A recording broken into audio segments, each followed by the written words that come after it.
नमस्कार, आप देख रहे हैं पंजाब केसरी और मैं हूं विकास तिवारी। आज नेताजी सुभाष चंद्र बोस की जयंती है। इस मौके पर मध्य प्रदेश के मुख्यमंत्री शिवराज सिंह चौहान ने भोपाल में सुघोष दर्शन कार्यक्रम का आयोजन किया। साथ ही बोस के बलिदान के बारे में लोगों को बताया। तो आज हम भी आपको सुभाष चंद्र बोस के बारे में वो बातें बताने जा रहे हैं जो 1945 में उनके निधन के बाद से ही रहस्य बनी हुई हैं, या यूँ कहें कि उनका निधन ही एक रहस्य बन गया है। बात 1945 की है, जब अचानक ये खबर आई कि मंचूरिया जाते वक्त नेताजी का विमान ताइवान के ताइपे में उड़ान भरते वक्त क्रैश हो गया। उस वक्त ताइवान जापान के कब्जे में था। हालांकि नेताजी की बनाई गई आज़ाद हिंद फौज ने उनकी मौत से साफ इनकार कर दिया। नेताजी की मौत के बाद सरकार ने इस मौत के रहस्य से पर्दा उठाने के लिए जांचें कराईं, जिनमें से 2 जांचों में पाया गया कि 18 अगस्त 1945 को ही नेताजी की मौत हुई थी। लेकिन एक रिपोर्ट में ये बात भी सामने आई कि उस दिन ताइपे में कोई विमान हादसा हुआ ही नहीं। कभी ये कहा गया कि 1985 में नेताजी तपस्वी बन गए, तो कभी यह बात सामने आई कि 1950 में जोसेफ स्टालिन ने उन्हें मार दिया। इन सब में किन बातों में दम था, आज भी यह साफ नहीं हो पाया है। लेकिन इसके बाद भी नेताजी की मौत पर बहस छिड़ी रही। अब उनकी एक तस्वीर वायरल हुई। ये तस्वीर थी 1966 की, जब तत्कालीन प्रधानमंत्री लाल बहादुर शास्त्री ताशकंद गए हुए थे। इस तस्वीर में आप देख सकते हैं कि शास्त्री जी के साथ सुभाष चंद्र बोस भी दिख रहे हैं।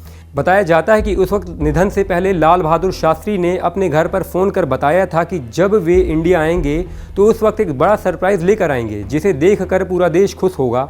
लेकिन उसी रात पूर्व पीएम लाल बहादुर शास्त्री की मौत हो गई और यह रहस्य भी उनके साथ चला गया।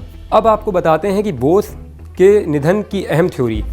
ये थ्योरी उत्तर प्रदेश के उस वक्त के फैजाबाद से शुरू होती है, जहां 1985 में एक बाबा, जिसे गुमनामी बाबा कहा जाता था, उनकी मौत हो जाती है। मौत के बाद से ही ये बाबा देश भर में चर्चा का विषय बन गए। बताया जाता है कि नेताजी गुमनामी बाबा बनकर फैजाबाद में लंबे समय तक रह रहे थे। 1985 में गुमनामी बाबा का जब निधन हुआ तो उनके सामान को देखकर सभी दंग रह गए, क्योंकि बाबा के पास जो भी सामान मिला था उसका सीधा कनेक्शन बोस से मिलता था। गुमनामी बाबा सुभाष चंद्र बोस की तरह फर्राटेदार अंग्रेजी, बांग्ला और जर्मन भाषा बोलते थे।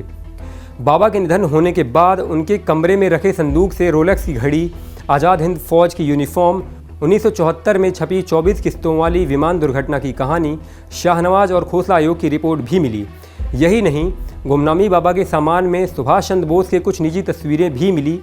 यही वो सामान थे जो इस बात को हवा दे रहे थे कि कहीं गुमनामी बाबा ही तो सुभाष चंद्र बोस नहीं हैं। वरिष्ठ लेखक अनुज धर भी यह बात कहते हैं कि अक्सर साल में एक बार गुमनामी बाबा से मिलने बंगाल से कुछ लोग आया करते थे, और वो दिन था सुभाष चंद्र बोस का जन्मदिन। जी हाँ, सही सुन रहे हैं आप। कई लोग कहते हैं कि गुमनामी बाबा ने कभी किसी को अपना चेहरा नहीं दिखाया। लेखक अनुज धर तो इस बात पर दावा भी करते हैं कि गुमनामी बाबा ही सुभाष चंद्र बोस थे। अनुज धर इससे जुड़े कई तथ्य भी सामने रख चुके हैं। तो ये थी एक स्वतंत्रता सेनानी की मौत पर कई सारी थ्योरी, जिसमें कंफर्म हो ही नहीं पाया कि सुभाष चंद्र बोस की कौन सी कहानी सही है और कौन सी कहानी गलत है। लेकिन देश के लिए विदेश में जाकर गठबंधन बनाकर ब्रिटिश सरकार के छक्के छुड़ाने वाले इस वीर सपूत को आज देश ही नहीं पूरी दुनिया सलाम करती है। कई जांच के बाद आज भी सवाल बरकरार हैं कि क्या 1945 में ही विमान हादसे में सुभाष चंद्र बोस की मौत हुई थी? अगर हाँ, तो यह हादसा था या नहीं?